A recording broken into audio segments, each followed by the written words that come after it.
전파했던 복음을 영적인 향품으로 비유하였고, 호마노와 예봇과 흉패에 물릴 보석은 실제 보석을 반석에서 얻는 것 같이 영적인 반석은 시편 18편 2절 하나님이시며 하나님은 말씀이시므로 하나님의 감동으로 기록한 성경의 증거 중에서 호마노와 여러가지 보석처럼 아름답고 단단한 율법들도 있음을 비유한 것입니다. 이렇게 모세에게 명령한 여러가지의 예물은 율법을 완성하시기 위하여 세상에 강림하신 예수께서 온전히 들으셨을 것이나 실제 만물을 바치신 일도 없고 그 제자들에게 그런 예물을 바치라는 명령이 없으셨고, 다만 천국의 복음을 전파하여 회개하라고 명령하셨고, 그 명령에 순종한 제자들은 성경의 율법들로 죄를 깨닫고 자백하는 회개를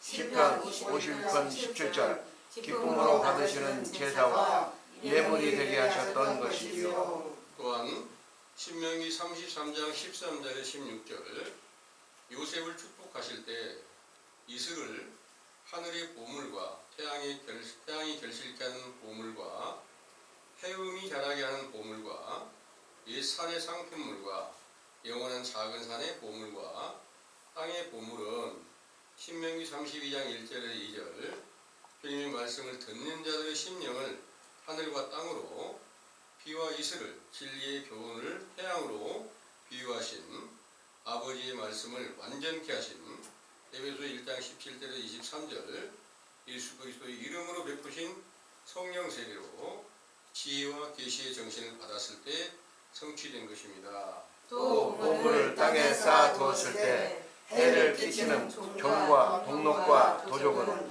하나님과 원수된 마귀인데, 실제 종이 옷이나 목재 등을 상하게 하는 것 같이 요한계시록 19장 7절에서 8절 성도가 된 사도들의 의로운 행실을 거짓말로 바꾸어 객한국으로 비유하여 성전을 건축하는데 제목으로 쓰였던 사도들로 기록한 말씀들을 거짓말로 바꾸는 고린도후서 11장 13절에서 15절 거짓 사도들을 지배하는 미혹하는 영들을 점으로 비유한 것이죠.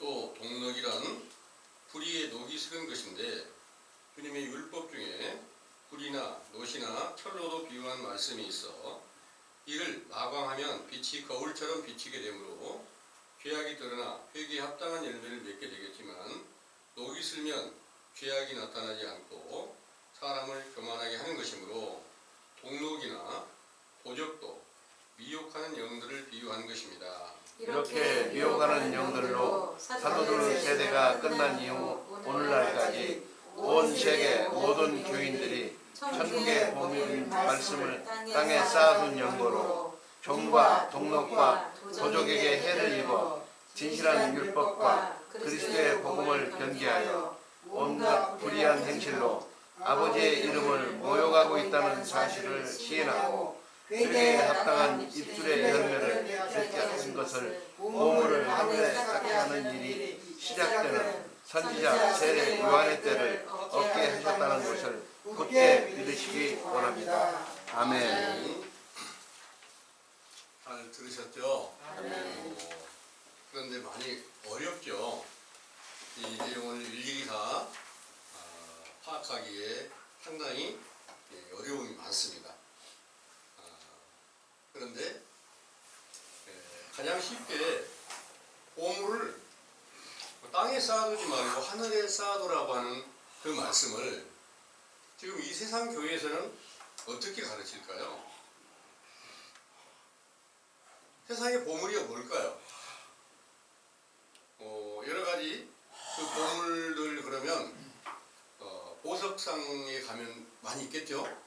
그리고 금은방 뭐 이런데 귀중품을 판매하는 그런 곳에 실제로 세상에 보물이 많죠. 그리고 그것들이 전부 다 돈과 연결이 돼 있어요. 그래서 돈을 하나님께 드리는 것을 여기 성경의 말씀대로 보물을 하늘에 쌓아두라는 말씀이다, 이렇게 전하고 있는 줄을 저는 들었습니다. 혹시 여러분들도 기성교회에 다니셨던 분들은 그런 말씀을 들어보셨으리라고 생각이 됩니다. 그런데 지금 성경의 여러 짝을 통해서 정리된 내용을 전해드리는 과정은 전혀 다른 거죠. 세상에 귀중한 보물들을 말하는 게 아니라 하나님께서 귀중하게 여기는 보물을 하나님께서 은밀한 중에서 보시는 하나님께 드려라, 이렇게 말씀하시고 있는 거예요. 그러면 이 귀중한 보물을 말씀하신 예수님이 그 말씀을 이루러 오신 건 맞겠죠? 말을 해놓고 자기는 실천을 못하면 이거는 잘못된 거잖아요. 다른 사람은 가르쳐놓고 자기는 그걸 못하면 아무것도 아니잖아요. 그건 거짓말하는 건 똑같잖아요. 예수님께서 하늘에 보물을 쌓아두기 위한 그 노력을 언제까지? 죽으시고 부활하셔가지고 아버지께로 올라가실 때까지 하셨던 거예요. 그럼 가장 큰 보물이 어떤 거예요? 하나님 아버지로부터 모든 것을 받았던 예수님 자신의 육체가 바로 아버지께로 온전하게 드려지게 된 것이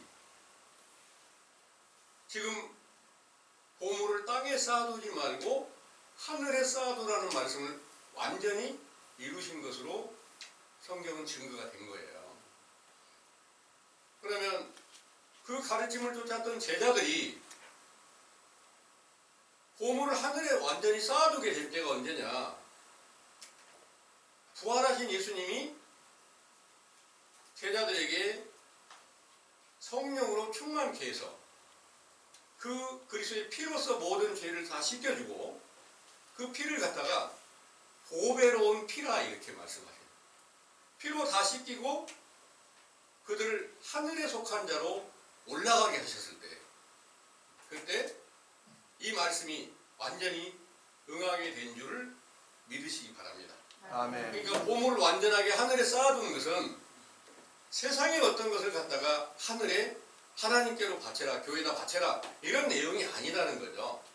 오직 성경 모든 전체를 다 귀중한 보물로 말씀하시고 이 귀중한 보물을 완전하게 이루신 예수 그리스도와 함께 아버지께로 올라가라.